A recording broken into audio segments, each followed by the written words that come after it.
In Sweden, much like Norway, there is a fantastic quality of life because of the very fair system that they have.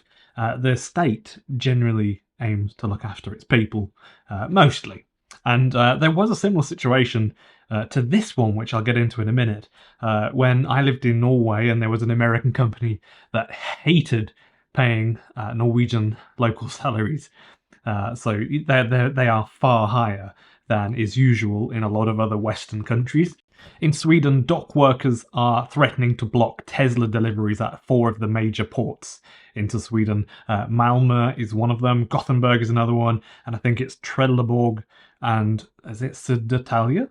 Because of the refusal of Tesla to pay Swedish local salaries or committing to paying fairly. And Tesla basically hate unionizing. That's kind of an issue with Tesla that never gets talked about. This is the refusal from Tesla to pay, commit to pay proper salaries to Swedish people working with Tesla to repair their vehicles in the repair shops.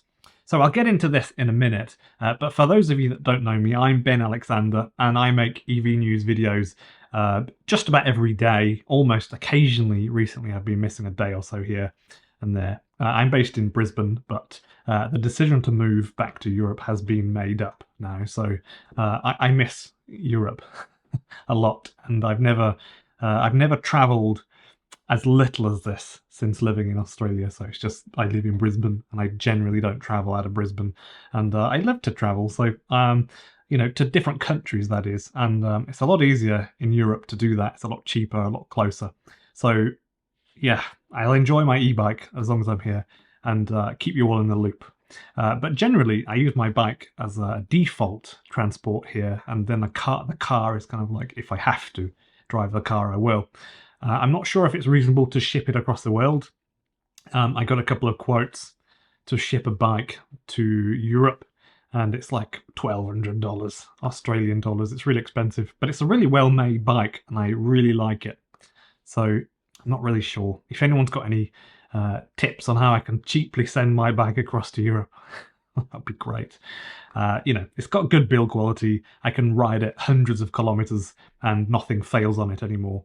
So that's kind of why I want to keep this bike, because if I buy another one, I'm likely to have, I guess, a series of failures with things like a bad chain, or the seat post starts going, all those things. Do any of you have any experience taking a push bike on a flight?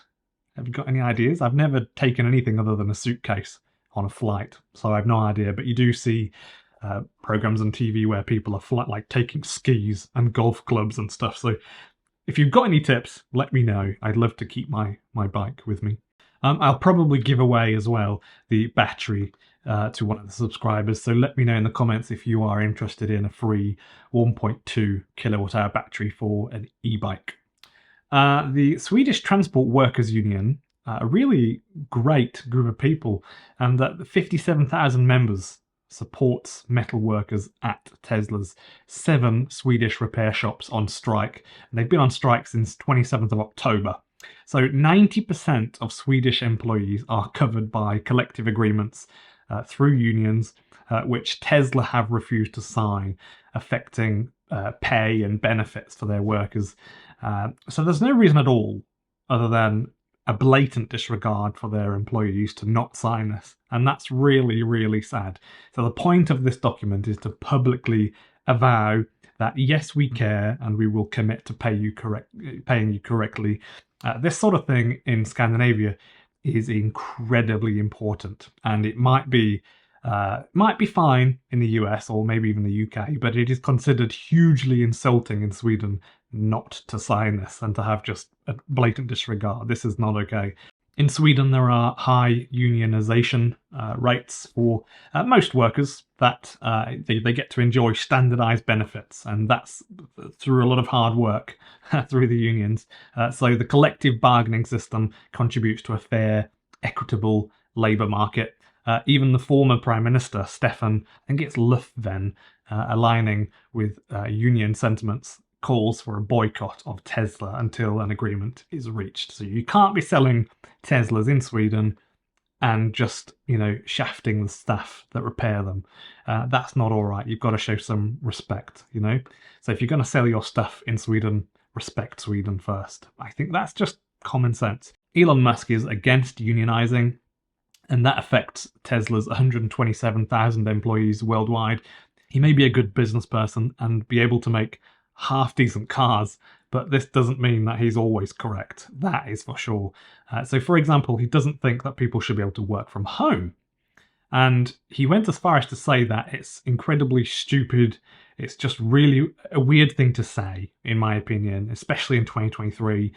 I know someone that in the UK used to work as a Oracle database engineer. And he had to drive literally halfway across the country, rent a room, and then drive into a building on a daily basis just to open his laptop, to access a database and press some buttons and type some code in it. And that was a bit of a running joke between me and him. But it's, there are some instances where working from home should be supported. It's kind of common sense, honestly. So the initial strike of 130 mechanics has actually grown. So now it includes 470 workers on top of that, and targeting only Tesla vehicles for service stoppage. And it's important to show support, I think, for what they're chasing, a fair salary, and pushing Tesla into signing the document to publicly commit to pay reasonably. Talks with Tesla already collapsed because of the company's firm stance against collective agreements. And it's stuff like this that Tesla get wrong. Tesla make okay cars, but if they won't sign this sort of thing, that's just strange, and I think it's reasonable to call them out on this sort of thing.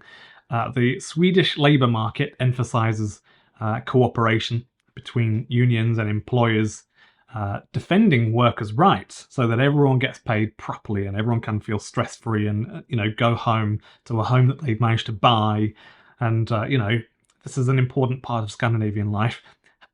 They will be happy to have a very long strike if needs be.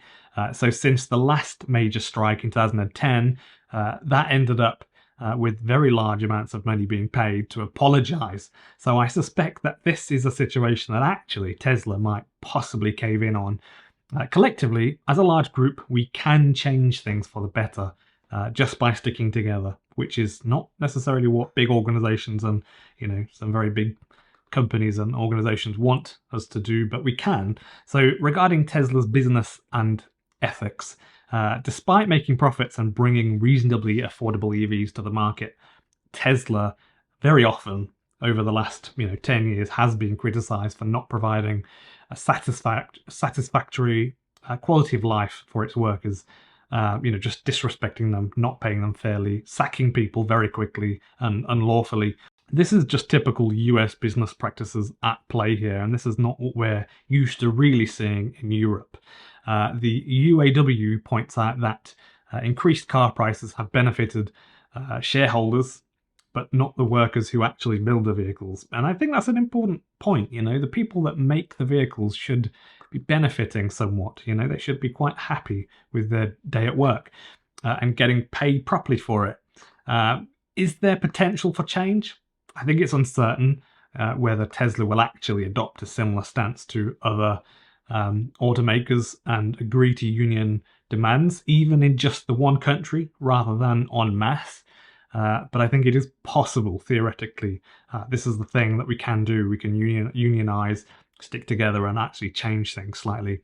These points illustrate the contrast between the strong labour rights in Sweden, ensuring high living standards for workers, and the current dispute with Tesla that challenges these norms. And it just highlights Tesla's mission to profit rather than to actually be an ethical company, or a company that's ethical while still trying to profit. It's crazy. In my opinion, what is at stake here is that typically once things have changed for the worse, they'll be very difficult to return back to a better state. And I think history shows this. There is a lot of wisdom in older people. My friends typically are twice my age, and they surprise me when they say really clever things. And it's an important thing to do this. In the next 50 years, we've got to pay attention to history, for like the history for the past 100 years, and it's exactly what credit companies do to see how you're likely to behave with regards to paying a loan. But we can actually do that with the state and large companies. We can actually do that ourselves by just paying attention. So just take the time to research some basic history if you're under 40, as you get older into 50s and 60s, because it's really important to do this. And I think a lot of business people, and I would agree that a lot of people these days are really ignorant to history. There's just a lack of knowledge. And I won't rant on about this, but it is important, really, really important to have a grasp of what happened in the 70s, 80s, and 90s and the noughties, and really important. I get criticised for being too political sometimes, so I'll try not to be. If you enjoyed the video, please click the like button so that YouTube know that people are enjoying it. And please consider, if you would, subscribing for more daily videos about electric vehicles, and press the little button so you get notifications at the side. Also, please consider becoming a member on YouTube or Patreon. YouTube's really good though, and I've just created a $1.50 tier. So, even $1.50, that makes a difference. So enjoy the rest of the day. Thanks for watching.